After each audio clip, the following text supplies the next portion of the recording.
warahmatullahi wabarakatuh. Perkenalkan, nama saya Usman Nobnip Papan dengan NIM 2205030059. Perkenalkan, nama saya Feriul Utafianto, NIM 2205030047. Kan nama saya Dina Fawaswana dengan NIM 2205030043. Perkenalkan, nama saya Musarapa dengan NIM 2205030057. Pengertian organisasi internasional. Organisasi internasional adalah organisasi yang dibuat oleh anggota masyarakat antar bangsa secara sukarela atas dasar kesamaan yang bertujuan perdamaian dunia dalam tata hubungan antar bangsa. Pada hakikatnya, organisasi antar bangsa memiliki arti luas dan sempit.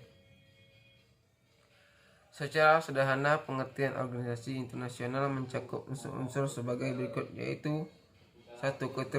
Keterlibatan negara dalam suatu pola kerjasama. 2. Adanya pertemuan-pertemuan secara berkala. 3. Adanya staf yang bekerja sebagai pegawai sipil internasional. 4. Kerjasama yang ruang lingkupnya melintasi batas negara. Pada tahun 2021, Indonesia tercatat sebagai anggota pada 200 organisasi internasional OI antar pemerintah yang diampu oleh 49 kementerian untuk menambah wawasan teman-teman mengenai organisasi internasional yang diikuti Indonesia. Berikut ini nama organisasi yang diikuti Indonesia dalam beberapa organisasi internasional tersebut. Yaitu pertama, ASEAN, Perhimpunan Bangsa-Bangsa Asia Tenggara. APEC, Kerjasama Ekonomi Asia Pasifik.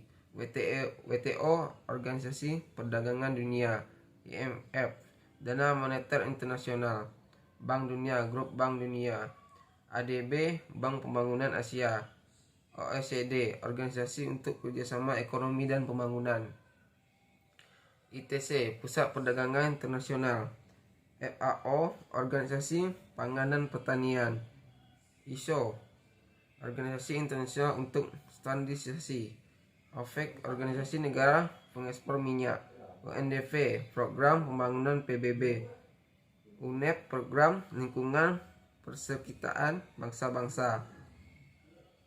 UNIDO, Organisasi Pengembangan Industri Perserikatan Bangsa-Bangsa.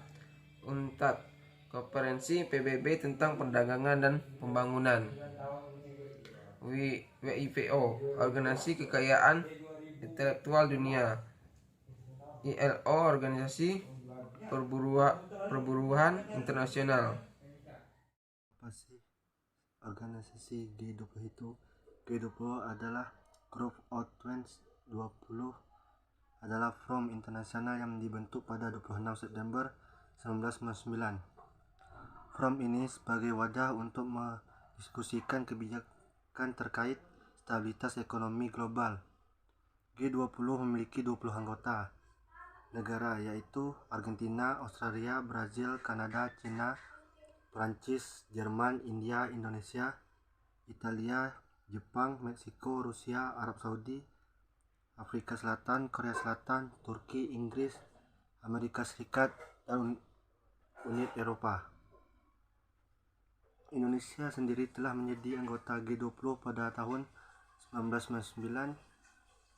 Anggota ini berdasarkan sejumlah pertimbangan seperti pengalaman Indonesia mengatasi krisis ekonomi di Asia pada akhir 1990-an, realisasi dalam menghadapi krisis ekonomi global pada 2008. Selain itu, posisi Indonesia sebagai negara demokrasi terbesar ketiga di dunia dengan penduduk mayoritas muslim, negara dengan jumlah populasi terbanyak keempat, dan sebagai pemimpin di ASEAN. Awal mula G20 didirikan akibat kekecewaan komunitas internasional akibat kegagalan G7 dalam mencari solusi masalah krisis ekonomi global. Kelompok G7 sendiri beranggotakan Kanada, Prancis, Jerman, Italia, Jepang, Inggris, dan Amerika Serikat. Anggota G20 terdiri dari Afrika Selatan, Amerika Serikat, Arab Saudi, Argentina, Australia, Brazil, India, Indonesia, Inggris, Italia, Jepang, Jerman, Kanada, Meksiko, Republik Korea, Rusia, Prancis, Tiongkok, Turki, dan Uni Eropa. Mengapa Indonesia masuk ke dalam organisasi G20? Indonesia dianggap sebagai emerging economy yang memiliki potensi besar di Asia karena Indonesia masuk ke dalam jajaran anggota G20 dan menjadi wakil dari Asia Tenggara. Tujuan G20 adalah mewujudkan kuat tumbuhnya global yang kuat, berkelanjutan, seimbang, dan inklusif. Peran nyata G20: 1. Menanganan krisis keuangan global 2008, kebijakan pajak, kontribusi, dan penanganan pandemi COVID-19, dan isu lainnya. Internasional yang lainnya yang diikuti oleh Indonesia adalah ASEAN atau Association of Southeast Asian Nations. Indonesia merupakan salah satu negara pelopor berdirinya ASEAN. ASEAN didirikan pada tanggal 8 Agustus 1967 di Bangkok, Thailand. Pembentukan ASEAN ini diwakili oleh 5 wakil negara dari negara-negara di Asia Tenggara. 5 wakil tersebut yaitu: 1. Adam Malik, Menteri Luar Negeri Indonesia. 2. Tun Abdul Razak, Wakil Perdana Menteri Malaysia. 3. Narciso Ramos, Menteri Luar Negeri Filipina. Dan keempat, Raja Ratnam, Menteri Luar Negeri Singapura. Dan yang kelima, Tanat Oman, Menteri Luar Negeri Thailand.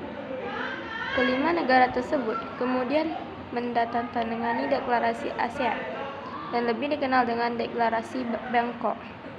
Pada awalnya, ASEAN digunai oleh 5 negara anggota asli, yakni Indonesia, Malaysia, Filipina, Singapura, dan Thailand.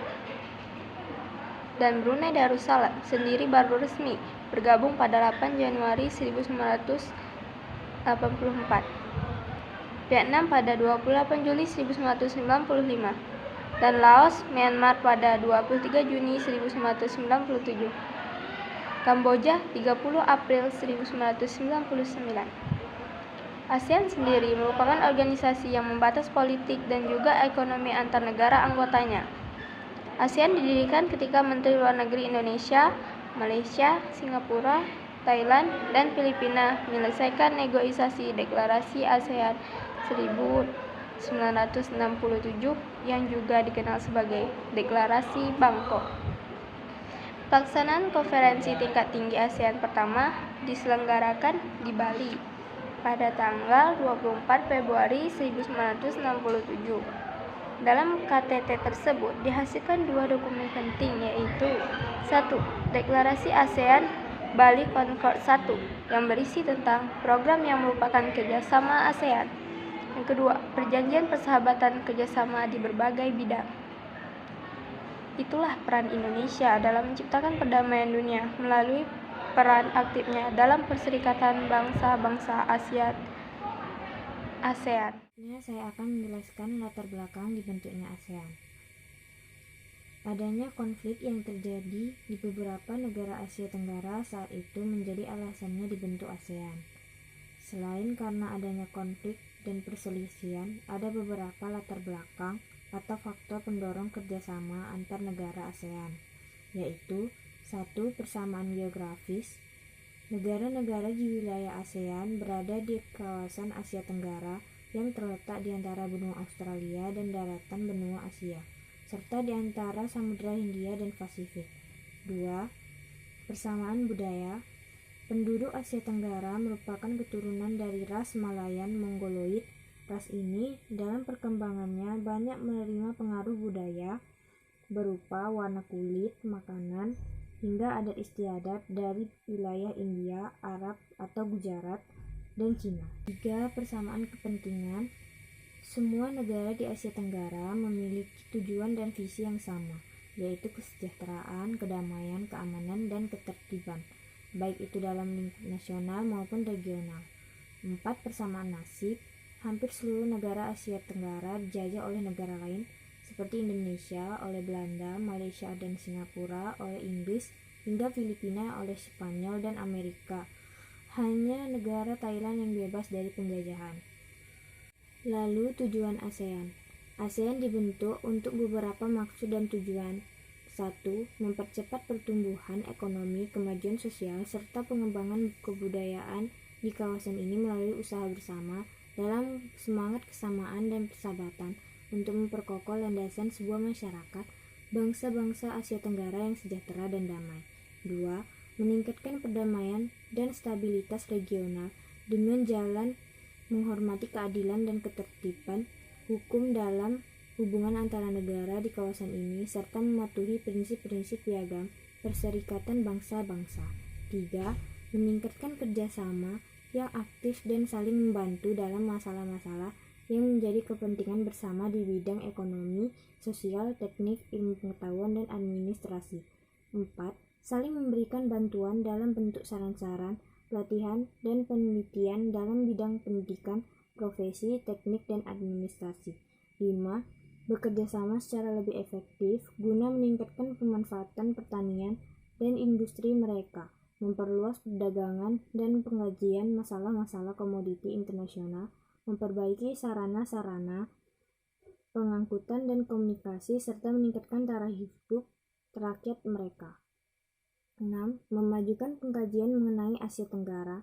Dan terakhir, 7. Memelihara kerjasama yang erat dan berguna dengan berbagai organisasi internasional dan regional yang punya tujuan yang serupa untuk menjajaki segala kemungkinan untuk saling bekerja sama secara erat di antara mereka sendiri.